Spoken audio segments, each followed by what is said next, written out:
Today I'm going to teach you a couple different ways to make magic rings. First, you're going to wrap it around your fingers, pull it up and over the first string, grab this string and pull it up and over and slide it off your fingers. And this is a magic ring because you can adjust it with the tail and not with the yarn coming out of your ball of yarn. That's how you know it's a magic ring.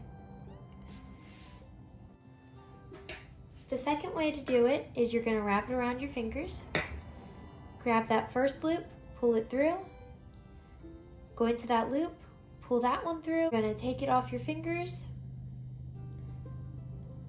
and then you can chain one and begin crocheting with it.